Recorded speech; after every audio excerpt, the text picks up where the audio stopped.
Alléluia. Alléluia. Alléluia, Lord. Acclamons le Seigneur. Alléluia, Lord. Tu es digne, Seigneur. Merci, Seigneur. Merci, Seigneur. Vraiment, Seigneur, tu as fait les grandes choses dans nos vies. Et nous sommes remplis de reconnaissance, Seigneur, pour tout ce que tu fais et tout ce que tu feras, Seigneur. Merci, Père Céleste, de cette présence, de ton esprit parmi nous ce matin. Seigneur, nous ne gaspillons pas le temps. Seigneur, nous voulons te louer, t'adorer, t'acclamer. Seigneur, t'honorer. Alléluia. Alléluia. Alléluia. Oh, Seigneur. Alléluia. Seigneur. Alléluia. Oh, Jésus. Alléluia. Seigneur, ta parole nous attend. Seigneur, ton esprit nous attend.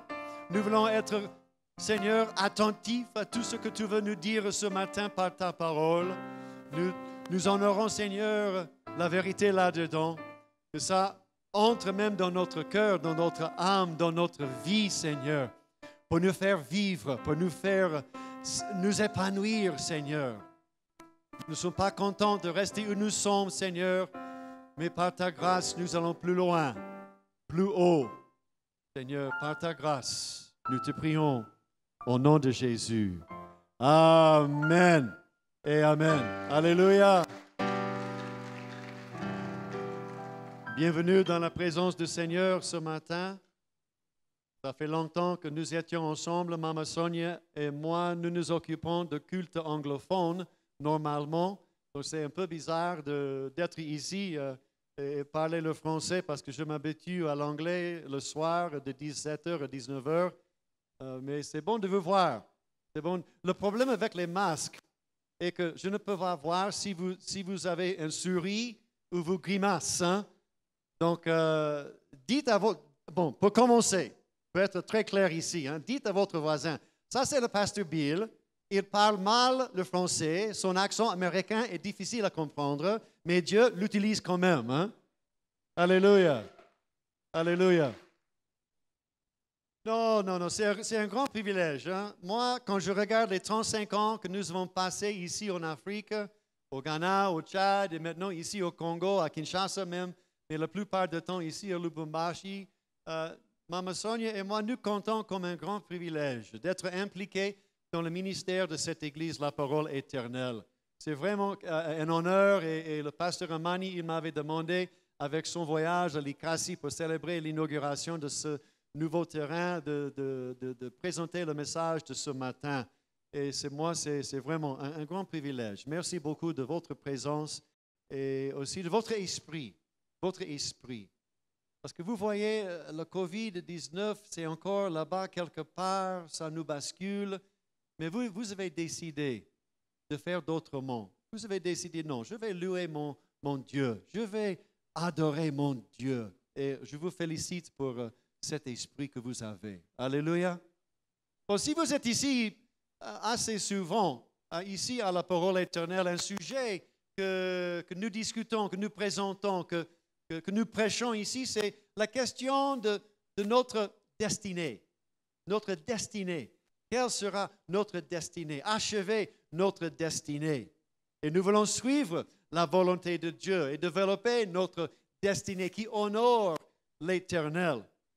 Mais quand nous parlons de notre destinée, ce n'est pas seulement l'amélioration de notre propre vie. Ce n'est pas les bénéfices ou les bénédictions que Dieu il peut verser sur nous qui fait la différence. Mais notre destinée, ça inclut aussi notre vocation. La raison pour laquelle le Seigneur il nous a mis sur le monde et il nous a fait être nés de nouveau. Cette idée d'avoir notre destinée, y compris aussi cette idée de notre appel, notre vocation.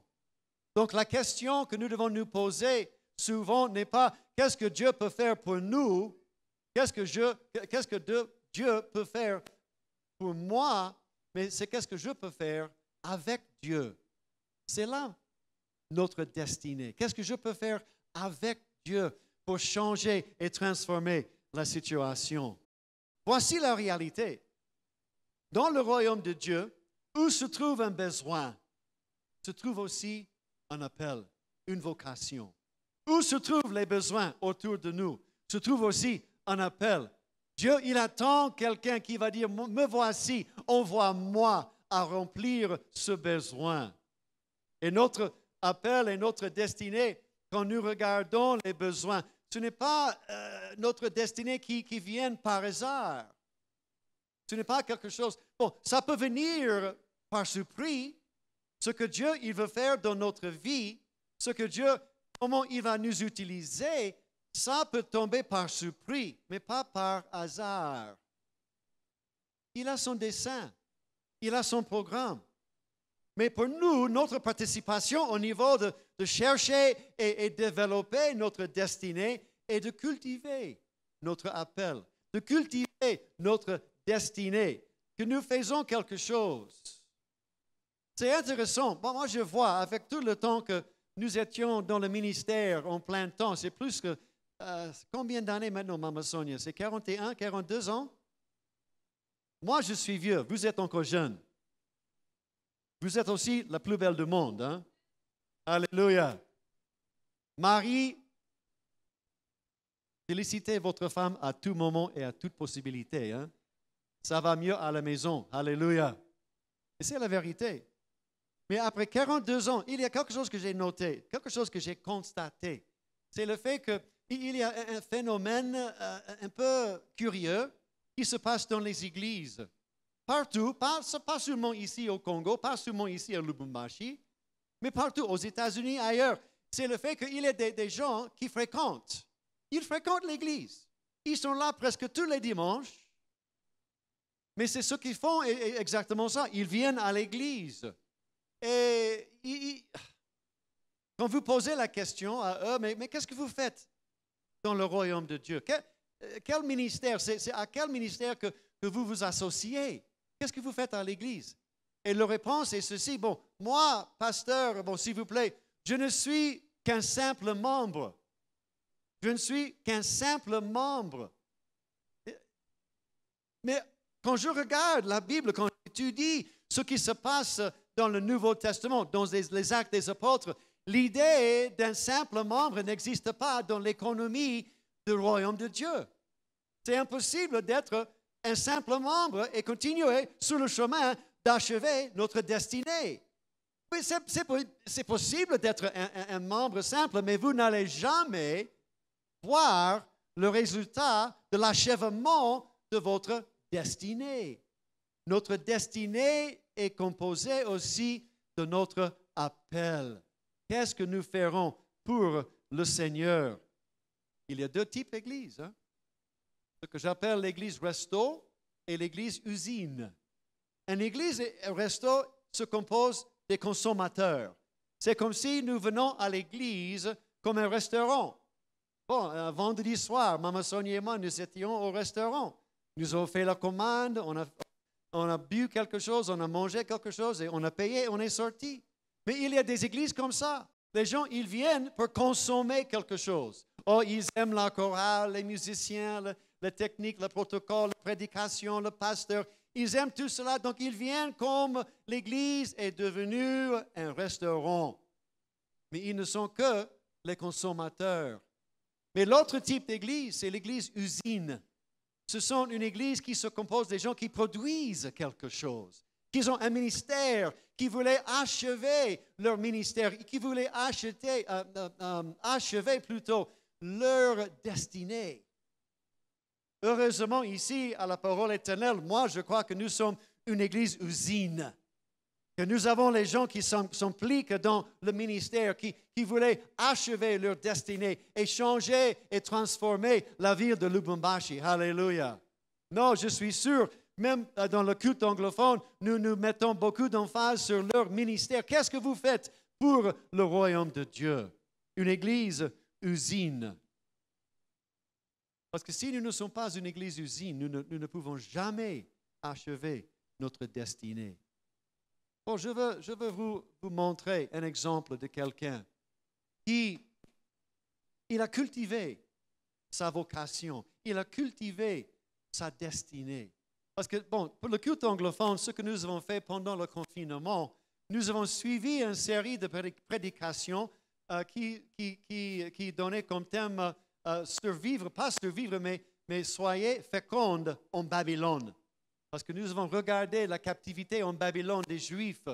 Ils ont été conquis par les Babyloniens. Ils ont été mis comme Daniel et Shadrach, Meshach et Abednego. Même la reine Esther. Et après leur captivité en Babylone de 70 ans, ils étaient relâchés pour revenir à Jérusalem. Donc nous avons étudié comment être féconde même en Babylone, à l'étranger. Comme COVID-19 nous a beaucoup basculé. Mais après le déconfinement, nous avons changé même cette série. C'est maintenant rebâtir après le Babylone. Parce qu'après le Babylone, les 70 ans, les Juifs, ils sont rentrés à Jérusalem pour bâtir le nouveau temple et aussi les murs de Jérusalem. C'est le travail de Néhémie, Esdras et la reine Esther, ces 3 livres. Donc nous voyons là-bas comment nous pouvons vivre, même pendant les difficultés, même pendant les circonstances difficiles, être féconde, mais aussi après cela, nous allons aller plus loin. Donc nous allons regarder ce matin l'histoire et l'exemple de Néhémie. Néhémie dans l'Ancien Testament au chapitre 1. Si vous avez vos Bibles, cherchez ce livre de Néhémie, chapitre 1, et nous allons voir comment Néhémie, il a cultivé son appel, il a cultivé sa destinée. Ça ne tombait pas sur lui par hasard, c'était vraiment par surprise, mais il a cultivé son appel. Chapitre 1, verset 1er. Parole de Néhémie, fils de Hakalia, au mois de Kiselu, la 20e année, comme j'étais à Suse, dans la capitale, Hanani, l'un de mes frères, et quelques hommes arrivèrent de Juda. Je les questionnais au sujet des Juifs réchappés qui étaient restés de la captivité et au sujet de Jérusalem. Ils me répondirent, ceux qui sont restés de la captivité sont là dans la province, au comble de malheur et de l'opprobre. Les murailles de Jérusalem sont en ruine et ses portes sont consumées par le feu. Néhémie n'était pas l'un des exils qui sont revenus encore à Jérusalem, mais il restait en Babylone. Il était même dans le cour du roi du royaume. Il était bien placé, mais ça faisait 92 ans entre ces jours-ci où Néhémie il a reçu ces nouvelles de Jérusalem et le jour où les Juifs ont été libérés de Babylone pour revenir pour la première fois et rebâtir le temple. 92 ans. 92 ans. Et il a reçu cette nouvelle que les murailles de Jérusalem sont tombées, sont détruites et que les portails sont brûlés du feu. 92 ans. Vous voyez ce qui s'est passé. Ils ont été mis en exil. Ils étaient loin de leur patriarche, loin de leur héritage, loin de leur destinée. Mais Dieu a encore ouvert la porte pour eux de trouver encore leur destinée.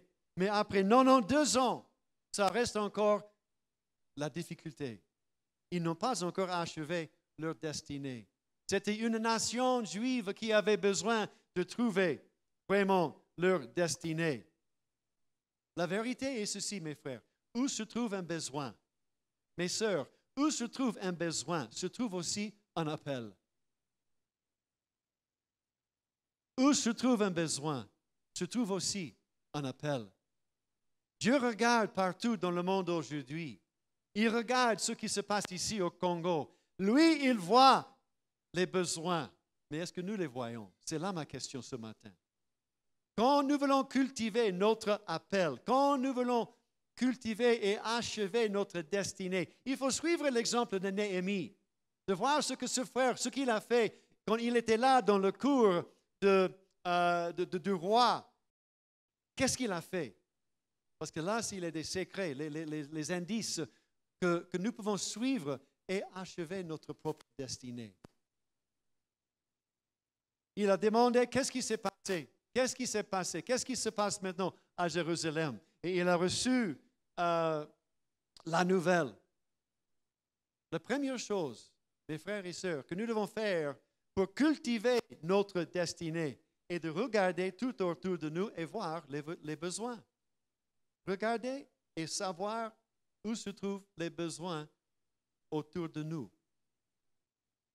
Mais ne pas simplement regarder ce que nous voyons, ne pas regarder avec nos propres yeux, avec notre propre point de vue, mais de voir ce monde au point de vue de Dieu lui-même. Que nous regardions les besoins autour de nous avec les yeux de Dieu. Alléluia. Et c'est très difficile de temps en temps. Qu'est-ce que vous voyez? Quand les choses se passent autour de vous, au boulot, dans votre quartier, dans votre famille, vous voyez trop souvent ce qui se passe dans nos vies et le fait que nous devenons très occupés. Nous sommes très occupés par les détails de notre propre vie, chercher même le pain quotidien, que nous n'avons pas et nous ne prenons pas plutôt le temps de regarder tout autour de nous. Et nous ne voyons pas les besoins qui sont là. Nous ne voyons pas les problèmes que les autres ils ont parce que nous avons nos propres problèmes. Et de temps en temps, ce que nous faisons est que nous nous justifions. Oh, moi, j'ai mes propres problèmes. Moi, j'ai mes propres fardeaux. Comment est-ce que je peux regarder les fardeaux des autres? Mais si vous voulez cultiver votre destinée, si vous voulez voir l'achèvement de votre propre destinée dans ce monde aujourd'hui, regardez tout autour de vous et voir où se trouvent les besoins. Parce que dans tous les besoins se trouve quoi? Un appel. Alléluia. Néhémie, il a entendu dire ce qui se passait là, à Jérusalem. C'est un défi, n'est-ce pas? Ce n'est pas facile. Quand vous regardez, vous êtes en ville, vous conduisez votre voiture et vous êtes là au carrefour, vous êtes là au centre-ville, vous êtes là à Jacamine et les enfants de la rue vous posent les problèmes. Qu'est-ce que vous voyez? Est-ce que vous voyez ces enfants comme un problème civil ou vous voyez comme Dieu il les voit? Alléluia. Comme Dieu il les voit. Quand vous avez une difficulté avec votre voisin, comment vous voyez votre voisin? Est-ce que vous voyez votre voisin de la même manière que Dieu il les voit? Pour moi, c'est quelque chose... mon grand défi pour moi, quand je conduis ma voiture en ville, c'est la circulation louchoise. C'est impossible. Les autres, si vous êtes taximan ici, bon, pardonnez-moi. Hein? Non, vraiment, pardonnez-moi. Parce que conduire une voiture ici, pour moi, il faut le courage, il faut l'audace, il faut la foi, il faut beaucoup de choses. Hein? Parce que ça devient la vraie lutte entre moi et les autres chauffeurs. Et ce qui est intéressant, hein, c'est mon constat. Peut-être j'ai tort, mais je crois que j'ai raison. Quand je conduisais, et il y a un petit espace disponible pour une seule voiture, mais il y a 4 voitures qui voulaient entrer là-dedans. 5 même. Hein? Vous connaissez, n'est-ce pas? Et le taximan de ma gauche et de ma droite, hein, bon, il ne bascule pas tellement, sauf il voit que c'est le chauffeur Muzungu. Non, Muzungu, non, moi j'entre d'abord, après toi. Si tu n'as pas de courage et l'audace pour conduire ici à Lubumbashi, vous resterez au carrefour jusqu'à la fin de votre vie. Hein? Ce n'est plus, pardonnez-moi, je veux entrer. Non, j'entre. 1 centimètre entre moi et la voiture à côté. Hein? Toi. Non, j'ai appris. Je suis le choix. Hein? J'ai appris comment conduire ici, à Lubumbashi. Mais comment je regarde, comment je vois les autres chauffeurs? Si je regarde les chauffeurs d'une manière que Dieu il les regarde, je changerai ma conduite. Et maintenant, j'ai dit ça publiquement, donc je dois me conduire d'une bonne manière dès maintenant. Ce n'est pas facile. Mais comment vous voyez tout ce qui se passe autour de vous? Regardez avec les yeux de Dieu et ça va vous montrer les besoins. Les chauffeurs, ils se conduisent d'une certaine manière. Alléluia. Pourquoi? Oh Seigneur, aide-moi à voir ce que toi tu vois. Ce que tu vois. Quand il y a des différends dans la famille, hein, vous regardez Maman Sonia, très gentille. Très gentille. Oh, comment, Pasteur Bill, tu peux avoir un peu de problème avec elle? Oh, tu ne sais pas. Venez à ma maison de temps en temps. Il y a des tête-à-tête. Parce qu'elle est la Benjamine et moi, je suis le Benjamin. Oh, vous voyez, hein, les deux gâtés. Hein, totalement. Hey, problème. Mais quand je veux résoudre ce problème, est-ce que je vois ma femme comme Dieu, il le voit? Pourquoi elle a agi comme ça? Peut-être que c'était ma faute au commencement. Peut-être qu'il y a un besoin là dans sa vie que je n'ai pas pu bien remplir. Regardez tout autour de vous. Regardez, voyez les besoins qui sont tout autour de vous. Parce que où se trouve un besoin, se trouve aussi un appel. Alléluia. Alléluia. Que le Seigneur nous aide.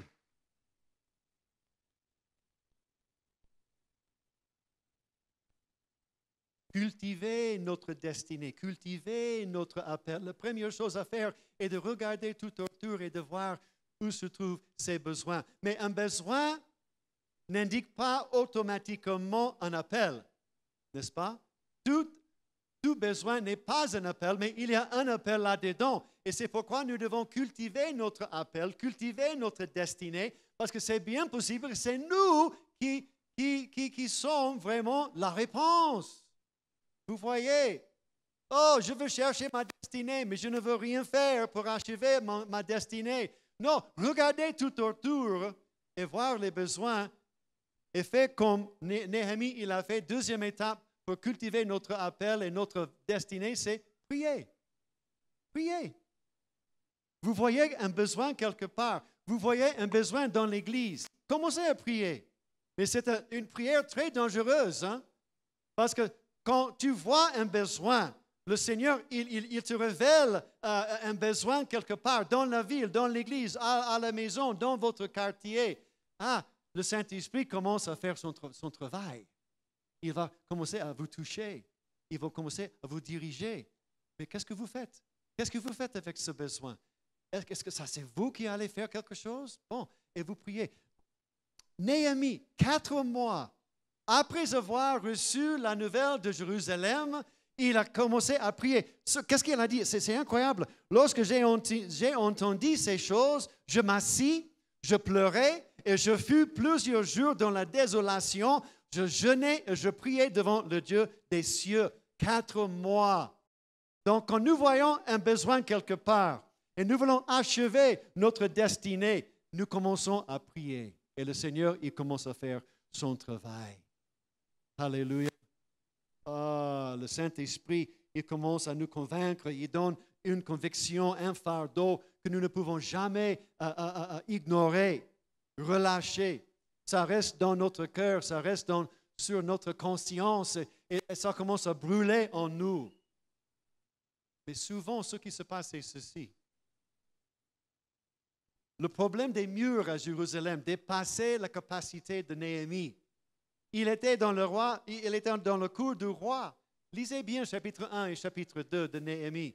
Tu vas voir que lui, il était coincé, il était sous la responsabilité, sous l'autorité du roi, du royaume. Il ne pouvait pas faire quelque chose, mais il a prié.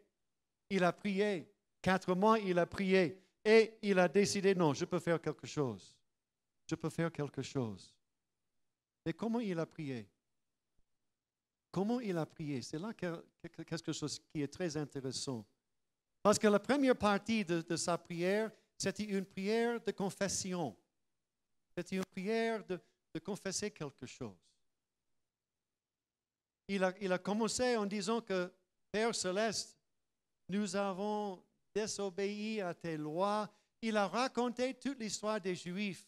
Pourquoi ils ont été mis en captivité à cause de leur désobéissance, à cause de leur idolâtrie, tout ces mal qu'ils ont fait. Ah, Dieu, nous ne sommes pas dignes de quelque chose. La première chose que nous devons faire est le fait que nous devons bien comprendre que nous ne pouvons pas répondre favorablement à ces besoins. Le danger que nous avons est que nous sommes prêts à sacrifier le meilleur sur l'autel de ce qu'il est bon. C'est-à-dire que nous minimisons notre contribution au niveau de ce que nous pensons que nous pouvons faire. Mais quand le Seigneur il commence à vous montrer les besoins quelque part, il vous donne l'idée d'un besoin qui dépasse votre capacité. Et si nous restons toujours dans la zone de confort, nous restons où nous pouvons faire quelque chose. Non, je peux le faire. J'ai l'intelligence, j'ai le temps, j'ai l'argent, j'ai la capacité. Non, je peux faire quelque chose pour répondre à ce besoin. Nous ratons l'achèvement de notre destinée. Nous devons nous devons préférer plutôt la meilleure que ce que lui c'est simplement bon. Vous voyez, c'est un défi. C'est un défi. Moi, je me souviens bien de la première fois que le Seigneur m'avait donné un ministère. J'avais l'âge de 18 ans, 19 ans. J'étais né de nouveau il y a 1 an avant cette occasion. Et l'église où j'ai fréquenté, ils m'ont donné la responsabilité d'être moniteur de l'académie pour les enfants de l'âge de 7 ans. Ah!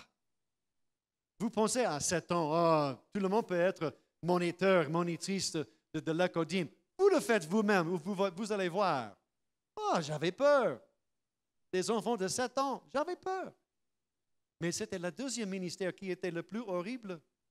Parce que là, l'Église a dit, tu as bien fait là avec l'académie, avec les anges de 7 ans.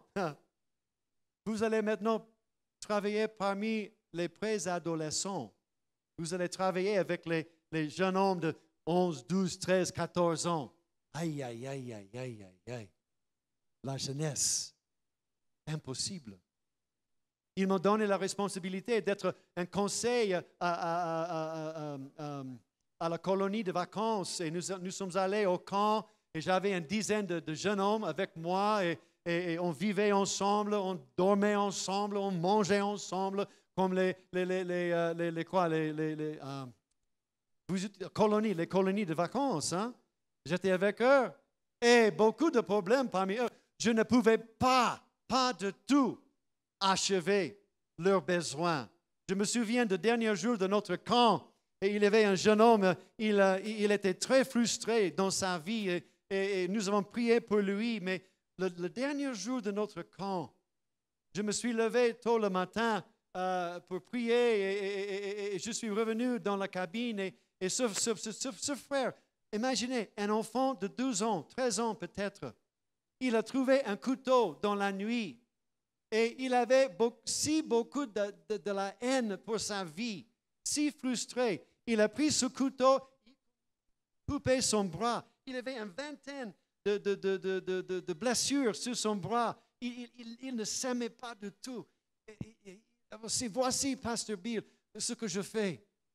Oh Seigneur, je ne peux pas le faire.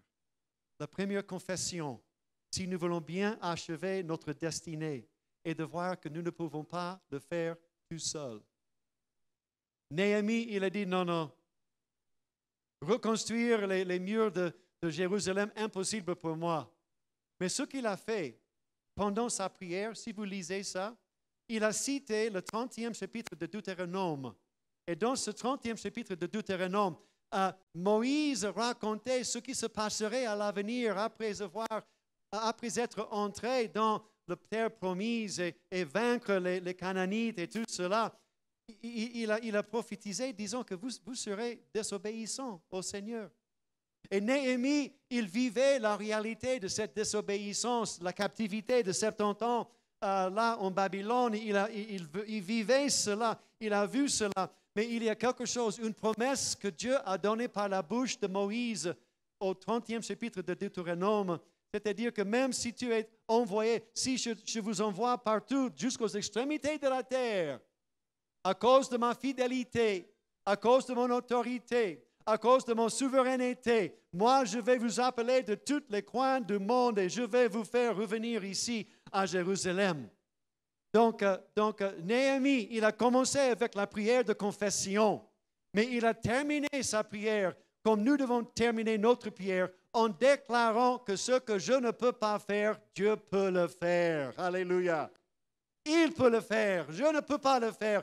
Je ne peux pas reconstruire les murs de Jérusalem. Je ne peux pas faire un ministère, avoir un ministère parmi les présados. Mais ce que je ne peux pas faire, Seigneur, tu peux faire avec moi. Alléluia.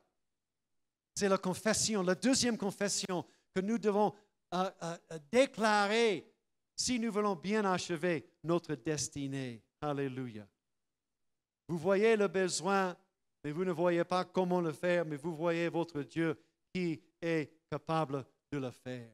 Alléluia. Il a terminé sa prière. Bon, vous voyez, regardez tout autour, voyez les besoins, commencez à prier. Vous ne pouvez pas le faire, mais Dieu, il peut le faire. Et quelque part, il faut initier votre destinée.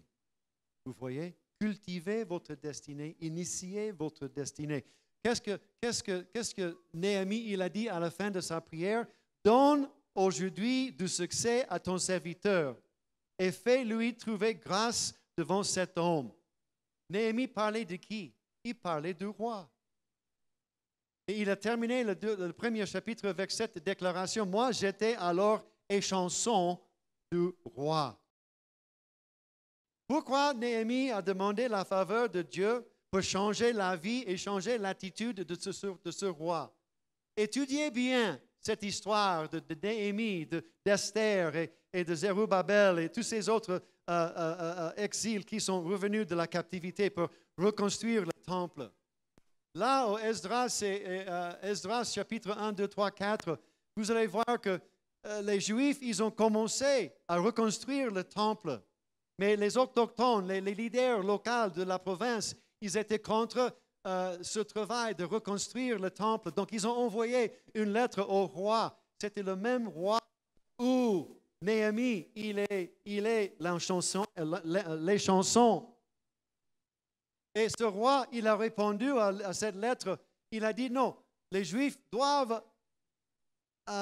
arrêter le travail de reconstruire le temple. Donc le roi était déjà contre les Juifs. Il a déjà démontré sa résistance contre les Juifs et tout ce qu'il voulait faire. Bon, ça a été changé, mais c'était là la mentalité du roi. Donc Néhémie, avec la faiblesse qu'il avait comme échanson du roi, il a dit non, je peux faire quelque chose, mais Seigneur, c'est à toi de changer la vie, de changer la conduite, l'attitude du roi. Aidez-moi, parce que je suis alors échanson du roi. Échanson, c'est quoi? Vous savez, vous connaissez bien l'histoire. L'échanson était celui qui buvait ce que le roi voulait boire avant que le roi boive. Parce que à cette époque-là, il y a beaucoup des attentats contre le roi. Donc, le travail de Néhémie était qu'il va bouffer, il va boire ce que le roi va boire. Et s'il y a de poison là-dedans, c'est Néhémie qui va mourir et pas le roi. Imaginez un travail comme ça, hein, que votre travail, c'est pour mourir. Oui, qu'est-ce que vous faites? Quel est ton boulot? Ah bon, je suis celui qui meurt. Intéressant. Très dangereux le travail, hein? Mais Dieu l'avait placé là-bas pour une très bonne raison. Vous voyez? Il était juif. Il était exilé. Il était méprisé. Mais il est là à côté du roi. Comment? Ça, c'est quelque chose que nous devons bien étudier, que nous devons bien comprendre. Vous voyez, un juif qui est là à côté du roi, après toutes ces années de captivité, ils étaient conquis par les Babyloniens, maîtrisés par les Médo-Persiens et tout ça. Mais maintenant, il est à côté du roi. Comment? Je vous dis la vérité. Regardez bien. ce fait que Néhémie était là à côté du roi, c'était grâce à ce que Daniel et Shadrach, Meshach et Abednego ont fait au livre de Daniel. Au commencement de la captivité, ils ont dit non, non, non, non, non, nous n'allons pas compromettre, nous n'allons pas faire quelque chose de mal contre notre Dieu. Nous resterons toujours fidèles à Dieu et nous allons voir ce qu'il va faire. Et Dieu a fait prospérer tous ces quatre. Ils ont été élevés dans le gouvernement. Pourquoi? Ils ont refusé de compromettre leur destinée. Et c'est grâce à Daniel, Shadrach, Meshach et Abednego, même la reine Esther, dans le livre d'Esther, vous voyez ce que Dieu il a préparé pour que Néhémie soit là à côté du roi pour reconstruire les murs de Jérusalem. Vous voyez, Daniel et ses frères, ils ont commencé une chaîne d'événements qui passaient les décennies, ils sont tous disparus de la vie en Babylone. Ils ne sont plus là-bas, mais Néhémie est là, il est là grâce à Daniel et les autres. Mes frères et sœurs, qu'est-ce que vous faites? Quelle chaîne d'événements que vous commencez à créer maintenant? Parce que vous voyez, les gens qui regardent autour d'eux, mais ils ne regardent pas avec les yeux de Dieu. Ils ne regardent pas le potentiel de ces enfants de 7 ans. Ils ne regardent pas le potentiel de ces jeunes hommes de 11, 12, 13 et 14 ans qui ont coupé leurs bras et sanglants comme ça. Ils ne regardent pas par les yeux de Dieu, mais Dieu, il les regarde. Dieu, il dit, non, non, non, non, il y a un potentiel avec celui-ci. Celle-là, elle peut faire quelque chose. Regardons tout autour de nous par les yeux de Dieu, mes frères et sœurs. Priez Dieu, confessez notre faiblesse, acceptez le fait que Dieu, il peut faire ce que nous ne pouvons pas faire. Moi, j'étais alors échanson du roi.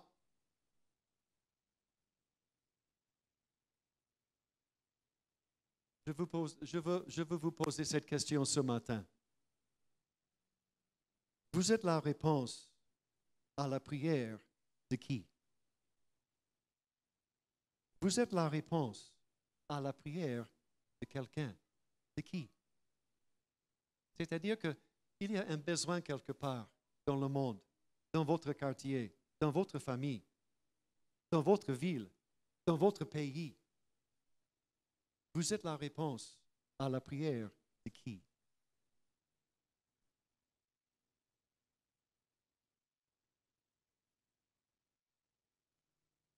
Il vous attend. Elle vous attend. Et pour achever notre destinée, il faut cultiver notre appel. Si nous définissons notre destinée par les bénéfices et les bénédictions que Dieu il verse sur nous, nous ratons le chemin. Toutes ces bénédictions que Dieu il nous donne, nous sommes toujours reconnaissants à ce que le Seigneur il nous donne. Nous sommes toujours reconnaissants de tous ces bénéfices, de toutes ces bénédictions qui tombent sur nous. Alléluia, que le Seigneur soit loué. Mais ces bénédictions ne sont pas la définition de notre destinée. Ces bénédictions sont le chemin sur lequel le Seigneur il va nous amener vers la destinée. C'est-à-dire que ces bénédictions et les outils sont la fondation sur laquelle le Seigneur il va bâtir notre destinée. Que nous utilisions ces bénéfices et ces bénédictions dans notre vie pour achever notre destinée. Alléluia! Il y a une grande différence. Mes frères et sœurs, vous êtes la réponse à la prière de qui? J'étais alors échanson du roi, bien placé. Il était à l'aise.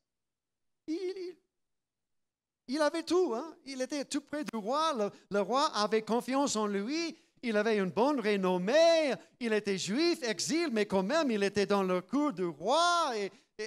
Ça va bien, mais il a vu ce qui se passait autour de lui par les yeux de Dieu. Et il n'était plus content. Il était prêt à abandonner tous ses bénéfices, toutes ses bénédictions pour achever sa destinée. Ces bénédictions, Néhémie et ses bénédictions n'étaient pas sa destinée. Dieu a dit, non, non, je t'ai placé là-bas dans le cour du roi pour faire quelque chose d'extraordinaire. Trop souvent, mes frères et sœurs, nous sommes contents de rester avec ce qui est bon et nous sacrifions la meilleure pour ce qui est bon. Mais le Dieu que nous servons, il veut que nous allons plus loin, que nous allons plus haut, que nous sortons de notre zone de confort, même dans les difficultés que nous vivons nous-mêmes. Et il dit, non, regardez ce que tu vois dans votre ville, dans votre famille, dans votre quartier, et considérez, priez que peut-être vous êtes la réponse que je veux envoyer là-bas. C'est incroyable ce que Dieu a fait avec Néhémie. Il était là au chapitre 2, il était là devant le roi, il était très triste, il ne pouvait plus cacher ce qui se passait dans son cœur. Ça avait un effet sur son visage. Le roi a demandé, mais qu'est-ce qui se passe? Pourquoi ça? Pourquoi vous avez un problème? Et il a expliqué, il a demandé beaucoup du roi, mais ce qui est très intéressant est de voir la souveraineté de Dieu. Comment Dieu, il a commencé à arranger les choses dans la vie de Néhémie, qui pouvait achever sa destinée. Et je n'ai pas le temps ce matin de vous expliquer tous ces détails, mais lisez, étudiez le deuxième chapitre, premier chapitre, deuxième chapitre, et voir tout ce que Dieu a fait pour que la provision de l'achèvement de la destinée de Néhémie soit réalisée. Alléluia. Et c'est la même chose pour vous et pour moi. C'est la même chose pour vous et pour moi. Si nous regardons un besoin, nous prions, nous voyons que, Seigneur, tu m'appelles, c'est mon appel, c'est ma destinée de faire quelque chose. Tu vas voir la confirmation et la provision de Dieu. Et c'est là la grande joie. Oui, les bénédictions sont les grandes joies aussi, mais être aidé par le Seigneur pour voir la transformation de la vie de quelqu'un d'autre, de voir le changement, quelqu'un qui était dans le désespoir total, garde maintenant l'espérance, changer leur vie, mes frères et sœurs. Il n'y a pas d'autre joie plus haut que cette joie-là. Le Seigneur, il nous appelle. Regardez ce qui se passe autour de nous.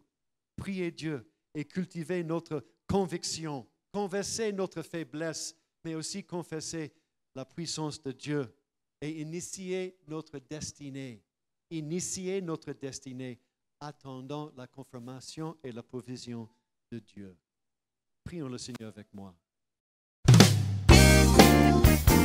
Bien-aimés, nous vous remercions d'avoir suivi ce message et nous prions pour que la grâce du Seigneur continue à agir dans votre cœur et que le message puisse apporter des fruits pour lesquels Dieu l'a envoyé chez vous. Nous voulons juste vous encourager à vous qui n'avez pas encore donné votre vie à Christ, à faire cette prière avec nous maintenant et à faire cette prière avec un cœur ouvert et une décision venant de votre cœur. Vous pouvez juste prier avec nous maintenant en répétant ces paroles après moi et en disant ceci. Seigneur Jésus, je t'ouvre mon cœur, je te donne ma vie. Sois mon Seigneur et mon Sauveur. Pardonne mes péchés, Seigneur. Inscris mon nom dans ton livre de vie. Je m'abandonne à toi. Que le Saint-Esprit m'aide à te suivre et à te servir. Merci pour la nouveauté de vie et merci pour, Seigneur, au Dieu de gloire, l'obéissance à ta parole que tu crées en moi. Parce que c'est toi qui crées le vouloir et le faire selon ton bon plaisir. Je te dis merci. Amen. Que Dieu vous bénisse parce que vous avez pris la décision de devenir chrétien et de vous engager à suivre Jésus et à les servir.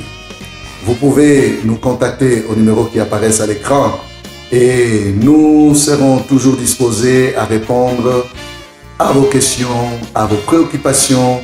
Nous sommes là pour vous servir et nous serons aussi heureux d'avoir un temps de prière avec vous dans nos installations 6 avenue Kasavubu.Sandoa à l'église La Parole Éternelle ici à Lubumbashi. Que Dieu vous bénisse, que sa grâce et sa paix soient dans vos maisons.